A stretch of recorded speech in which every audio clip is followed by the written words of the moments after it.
Video பார்த்துட்டு அதுக்கு வணக்கம். இன்னைக்கு என்ன பார்க்க போறோம்னா 10 மைண்ட் ப்ளோவிங் சர்க்கிள் பேட் தான் பார்க்க போறோம். அண்ட் இன்னைக்கு இம்பார்ட்டன்ட் டாபிக் என்னன்னு பார்த்தீங்கன்னா, உங்க லைஃப்ல உங்களை விரும்பாம உங்க உடம்பை விரும்பிக்கிட்டு இருக்கக்கூடிய ஒரு ஆண் என்னென்ன பண்ணுவாங்கன்னு சொல்லி தான் பார்க்க போறோம். இன்னைக்கு கேர்ள்ஸா நீங்க இருக்கீங்கன்னா ரொம்ப இம்பார்ட்டன்ட் வீடியோ ஃபுல்லா பாருங்க. ஏன்னா நிறைய பேர் கஷ்டப்படக்கூடிய விஷயம் அண்ட் நிறைய பேர் என்கிட்ட சொல்லக்கூடிய ஒரு விஷயமா இருக்குது. இதை நீங்க ஃபுல்லா பாத்தீங்கன்னா உங்க லைஃப்ல நிறைய இம்பார்ட்டன்ட் விஷயமா இருக்கும். உங்களை விரும்பக்கூடிய ஆண் எப்படின்னு தெரிஞ்சுக்க முடியும். அண்ட் உங்களுக்கு ஏதாவது டாபிக் வீடியோ நினைச்சீங்கன்னா மறக்காம காமெண்ட்ஸ் பண்ணுங்க. கண்டிப்பா அந்த ஒரு வீடியோ உங்களுக்காக வரும்.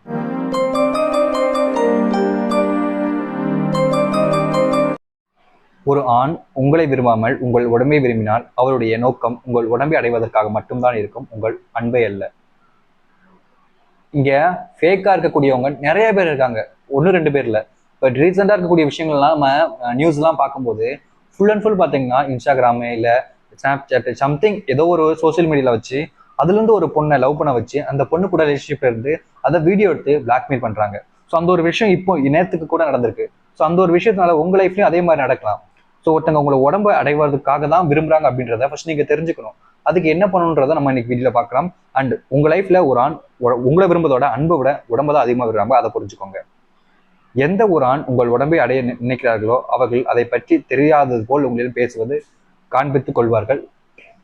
அதாவது பாத்தீங்கன்னா, ஒருத்தனுக்கு எனக்கு தெரியாதே அப்படின்னு சொல்றவன்ட்டு நல்லா தெரிஞ்சிருக்கும், ஆனா அவன் நடிப்பான். ஸோ உங்க லைஃப்ல நீங்க ஒருத்தங்களை விரும்பும் போது ஒரு ஆணை விரும்புறீங்க, அந்த ஆண் இதை பத்திலாம் எனக்கு தெரியாதே, இது எப்படி பண்ணுவாங்க, இது என்னது அப்படி இப்படின்னு ஒவ்வொரு கொஸ்டினும் உங்ககிட்ட கேட்குறாங்கன்னா நீங்களே அதை சொல்லி அவங்களோட வழிக்கு நீங்க வரணும்னு நினைக்கிறாங்க. அண்ட் தெரியாத போல நடிக்கிறாங்க அப்படின்ற போதே புரிஞ்சுக்கணும். ஏன்னா நாமளா இப்ப எல்லாருக்குமே இது தெரியும். அப்படி தெரியாத போல நடிக்கிறாங்கன்னா அதுக்கு என்ன அர்த்தம்? உங்களுடன் நீங்கள் விரும்பும் ஆண் இருக்கும் பொழுது உங்களுடைய அங்கங்களை தொட்டுவிட்டு தெரியாமல் தொட்டுவிட்டேன் மன்னித்துக்கொள் என்று பதறினால் கண்டிப்பாக அவர் வேண்டும் என்றுதான் கொண்டிருக்கிறார். அதாவது பாத்தீங்கன்னா உங்க ரிலேஷன்ஷிப்ல நீங்க அவங்களும் இருக்கீங்க, லவ்னு ஒரு கான்செப்ட்ல போயிட்டீங்க. ஸோ சம்டைம்ல மீட் பண்ணியிருக்கீங்க, ஏதோ ஒரு பஸ் ஸ்டாப்ல கூட இருக்கீங்க. பட் தெரியாம உங்களுடைய பாகங்கள் பாத்தீங்கன்னா உடல்ல எங்கேயோ ஒரு பிளேஸ்ல தொட்டாங்க, பிரைவேட் பார்ட்டை வச்சுக்கோங்க, தொட்டுட்டாங்க. தெரியாம தொட்டேன் அப்படின்னு ஒருத்தவங்க பதட்டப்படுறாங்க, பயப்படுறாங்க அப்படின்னாலே மோஸ்ட்லி அவங்க வேணும்னு பண்ணியிருக்காங்க. நீங்க அதை பார்த்து தொட்டதை பார்த்து அதிகமா கோவப்பட்டு இந்த சண்டைக்கு போற மாதிரி போயிட்டீங்க அப்படின்ற போது இப்படி பண்றாங்கன்னா ஷூரா அவங்களுக்கு தேவை உங்களுடைய உடம்பு தான். பட் கேஷுவலா இருக்காங்கன்னா கண்டிப்பா அவங்க தெரியாம தான் தொட்டிருப்பாங்க. வேணும்னு தொட்டிருந்தா கண்டிப்பா இப்படி ஒரு விஷயம் நடந்திருக்கும். எந்த ஒரு ஆண் உங்களிடம் முழுக்க நல்லவன் போல் காண்பித்துக் கொண்டு பாவனை செய்கிறானோ அந்த ஒரு ஆணுடைய மனதில் தவறாக எண்ணங்கள் தான் அதிகம் இருக்கும். நீங்க யார அதிகமா ரொம்ப உண்மையா நம்பிக்கையா இருக்கான்னு நினைக்கிறீங்களோ கண்டிப்பா அவன் ஃபேக்கா இருக்கிறதுக்கு அதிக வாய்ப்புகள் இருக்கு. நீங்க உங்க லைஃப்ல இதை விட ஒரு பெஸ்டான ஒரு பையன் கிடைக்க மாட்டான்னு நினைச்சீங்கன்னா கண்டிப்பா அவன்கிட்ட நிறைய தப்பான விஷயங்கள் இருக்கும். ஏன்னா அவன் உங்ககிட்ட உண்மையா இருந்தா இந்த அளவுக்கு பெஸ்டான பையனா அப்படின்ற எண்ணம் வந்திருக்காது. அடிக்கடி சண்டைகள் பிரச்சனைகள் தான் இருக்கும். பட் அந்த அளவுக்கு காமிக்கிறாங்க அப்படின்னா அவங்க உங்ககிட்ட நடிக்கிறாங்கன்னு தான் அர்த்தம். அது எதுக்காக இருக்கும்? ஒண்ணு பணம் இல்ல உடம்பு.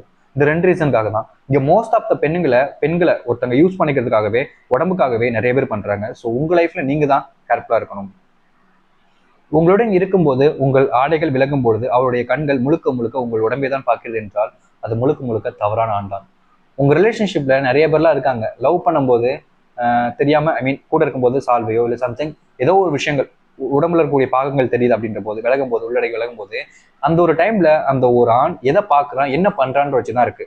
ஃபார் எக்ஸாம்பிள் சொல்லணும்னா நீங்களும் அவங்களும் இருக்கீங்க, அந்த டைம்ல பிரைவேட்டா உட்காந்துக்கிட்டு இருக்கீங்க, அந்த டைம்ல நீங்க சம்திங் உங்களுடைய பாகங்கள் தெரியுது, உடம்புல இருக்கக்கூடிய அங்கங்கள் தெரியுது. அந்த டைம்ல பாத்தீங்கன்னா அவங்க அந்த ஒரு விஷயத்த மறைச்சுக்கோ, எதுக்கு இப்படி பண்ற, ஒழுங்கா ட்ரெஸ்ஸை போட வேண்டியதானே இப்படின்னு சொன்னாங்கன்னா அது வேற ஒரு விஷயம். பட் அந்த டைம்ல அவங்க இதாண்ட சான்ஸ் அப்படின்னு சொல்லிட்டு பாக்குறாங்க அண்ட் உங்ககிட்ட தப்பா பிஹேவ் பண்றாங்கனாலே முழுக்க அவன் தப்பானான். அவங்க கிட்ட அந்த ரிலேஷன்ஷிப்பை அப்பவே ஸ்டாப் பண்ணிடுங்க. இல்லைன்னா உங்களை யூஸ் பண்ணிட்டு தூக்கி எறிஞ்சிட்டு குப்பை மாதிரி போயிட்டு போயிடுவாங்க. உங்க லைஃப்ல நடக்கக்கூடிய விஷயங்கள் நீங்க தான் பாத்தீங்கன்னா உங்க கூட லைஃப்ல நீங்க ஓகேனா தான் ஓகே, நீங்க இல்லைன்னா இல்லதான். ஸோ அந்த ஒரு விஷயத்த நீங்க புரிஞ்சுக்கிட்டு எந்த ஒரு ஆண் எப்படின்னு புரிஞ்சுக்கோங்க. லவ் விஷயம் நீங்க பண்றீங்கன்னா இந்த டைம்ல இந்த ஒரு விஷயம் வேணும்னு கேட்கறாங்கன்னா முடியவே முடியாதுன்னு சொல்லுங்க. அந்த டைம்ல நீங்க அமைதியா இருந்துட்டு இந்த ஊசி இடம் கொடுக்காம நூல் நுழையாதுன்னு சொல்லுவாங்க. அதே மாதிரி உங்க லைஃப்ல நீங்க இடம் கொடுக்காம அவங்களால எதுவுமே பண்ண முடியாது. நீங்க பண்ற விஷயங்கள் தான் அவங்களுக்கு தூண்ட வைக்குது. ஸோ நீங்க கரெக்டா இருந்தீங்கன்னா அவங்க அப்படி பண்றதுக்கு வாய்ப்புகள் இல்லை. அப்படி பண்ண நினைச்சாலும் அவங்க லைஃப்ல இருந்து நீங்க ஈஸியா விளையிடலாம். ஏன்னா நீங்க கரெக்டா இருக்கீங்க. நீங்க ஒரு டைம் தப்பு பண்ண ட்ரை பண்றீங்க, நம்ம லவ் பண்றவங்க தானே, நம்மளுக்கு கூட லைஃப் லாங் இருக்க போறவங்க தானே, நீங்க ஒரு தப்பு பண்றீங்கன்னா அந்த டைம்ல இருந்து அவங்களுடைய வாய்ப்புகள் அதிகமாகும். அவங்க உங்களை அதுக்கப்புறம் மாத்திடுவாங்க, அவங்கள உங்க யூஸ் பண்ண ஆரம்பிச்சுப்பாங்க. ஸோ இங்க நிறைய பேர் இருக்காங்க. ஸோ அந்த ஒரு விஷயத்த உங்களை ஷேர் பண்ண நினைச்சேன். அதுல நம்ம நிறைய விஷயங்கள் ஷேர் பண்ணியிருக்கோம். ஸோ எந்த ஒரு விஷயத்தையும் அப்படிதான் இருக்கு. ஸோ உங்க லைஃப்ல நீங்க விரும்பக்கூடிய ஆண் எப்படின்றத நீங்க தான் தெரிஞ்சுக்க முடியும். ஏன்னா இங்க உண்மையா இருக்கிறவங்க எக்கச்சக்கம் பேர் இருக்காங்க. உடம்பே வேணாம், காதல் மட்டும் போதும், மனசு மட்டும் போதும்னு தூரமா இருந்து விரும்புறவங்க, பார்க்காம விரும்புறவங்க எல்லாம் இருக்காங்க. ஸோ அவங்கள பொறுத்த வரைக்கும் அன்பு மட்டும் போதுன்ற வாழக்கூடிய ஆண்கள் இருக்காங்க. பட் ஒரு சில ஆண்கள் உடம்பு மட்டும்தான் வேணும், ஒரு பொண்ணு ஒரு போதைப் பொருளை தான் பார்க்குறாங்கன்ற ஒரு எச்சத்தனமான ஆண்களும் இருப்பாங்க. ஸோ எந்த ஒரு ஆணை செலக்ட் பண்றது நீங்க உங்க லைஃப்பை பொறுத்தா இருக்கு. இந்த ஒரு ரிலேஷன்ஷிப்க்கு வராங்கனாலே அதை ஸ்டாப் பண்ணிடுங்க, அப்பவுமே ஸ்டாப் பண்ணிடுங்க. தப்புன்றது தெரிஞ்சிச்சுன்னா உங்களோட உள்ளுணர்வு கரெக்டாக தான் யோசிக்கும். தப்புனா தப்பு தான், அதாவது தொடர்பு முடிச்சுக்கோங்க. நான் நிறைய பேர் லைஃப்ல நடந்து நியூஸ்ல நம்ம பார்த்துட்டு தான் இருக்கோம்.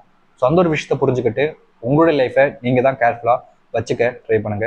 ஸோ கைஸ், இந்த ஒரு வீடியோட எண்டிங் வந்து, இந்த ஒரு வீடியோ உங்களுக்கு பிடிச்சிருந்துச்சு, யூஸ்ஃபுல்லாக இருந்துச்சா மறக்காம லைக் அண்ட் சப்ஸ்கிரைப் பண்ணிக்கோங்க. இதே மாதிரி வேற ஒரு வீடியோ பார்க்குற வரைக்கும் see you, tata, bye bye. கண்டிப்பா இதோட செகண்ட் பார்ட் இருக்கு, அதையும் பாருங்க. உங்களுக்கு இன்னும் நிறைய